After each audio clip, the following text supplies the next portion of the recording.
বাংলা ক্যালেন্ডারের দশম মাস হল মাঘ। আবার রাষ্ট্রীয় শকাব্দের একাদশতম মাস হল মাঘা। দুটো আসলে একই। মনে করা হয় মঘা নক্ষত্রে সূর্যের অবস্থান থেকে এই মাসের নামকরণ হয়েছে মাঘ মাস। ভারতীয় ধর্মাবলম্বীদের বিশ্বাস অনুযায়ী মাঘ মাসের পূর্ণিমা হল অতি পবিত্র। এবছরে মাঘী পূর্ণিমা হল 24শে ফেব্রুয়ারি শনিবার। হিন্দু এবং বৌদ্ধ উভয় সমাজের কাছেই মাঘী পূর্ণিমা তাৎপর্য, ইতিহাস, মাহাত্ম্য এবং গুরুত্ব রয়েছে। বিভিন্ন পৌরাণিক কাহিনীও প্রচলিত রয়েছে এই দিনটিকে ঘিরে। চলুন আমরা জেনে নিই সেই সব কাহিনী। পুরাকালে কান্তিকা নগরীতে ধনেশ্বর নামে একজন গরিব ব্রাহ্মণ বাস করতেন। ব্রাহ্মণের কোনো সন্তান ছিল না। ব্রাহ্মণের দিন কাটছিল খুবই দুঃখে। ভিক্ষা করে কোনো রকমে দিন চালাচ্ছিল। এমনই একদিন ভিক্ষায় বের হলেন ব্রাহ্মণ।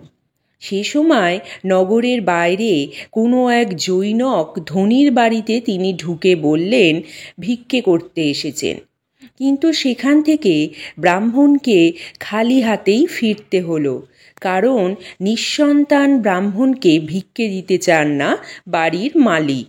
ব্রাহ্মণ ঘরে ফিরে কাঁদতে লাগলো আর তার স্ত্রীকে সবটা খুলে বলল।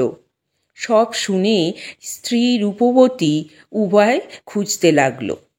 তখন এক জৈনক এসে বলল, তোমরা মা কালীর পুজো করো এবং চন্দ্রিকা দেবীর আরাধনা করো, এতে তোমার সন্তান লাভ করতে পারবে।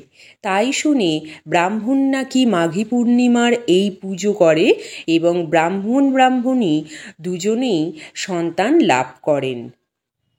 বিশ্বাস মতে মাঘী পূর্ণিমার এই বিশেষ দিনেই ভগবান বুদ্ধ তার মহাপরিনির্বাণের কথা ঘোষণা করেছিলেন। এই বিশেষ তিথিতে তাই ভগবান বুদ্ধের পুজো করা হয়।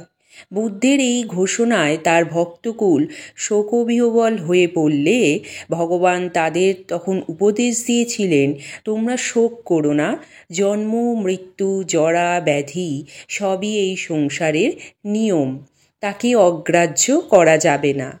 সকল প্রকার মায়া থেকে মুক্তি লাভ করতে পারলেই জীবনে কোনো দুঃখ থাকবে না।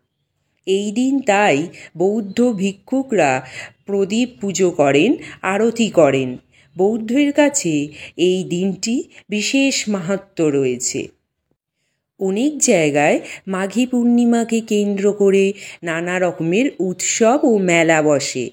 ভক্তদের বিশ্বাস এই দিন দেবতারা স্বর্গলোক থেকে মর্তে নেমে আসেন। এই দিন নদী স্নানকে অত্যন্ত পবিত্র বলে মনে করা হয়। এর ফলে পুণ্য অর্জনের পথ সুগম হয়, জীবনে অর্থাভাব থাকে না। স্নানের পর সূর্যদেবকে সূর্যমন্ত্র পাঠ করে অর্ঘ্য নিবেদন করা হয়। এই তিথিতে উপবাস ব্রত পালন করে অনেকে ভগবান শ্রীকৃষ্ণেরও পুজো করে থাকেন। দরিদ্রদের এই তিথিতে অন্ন বস্ত্র দান করে পুণ্য অর্জন করা হয়।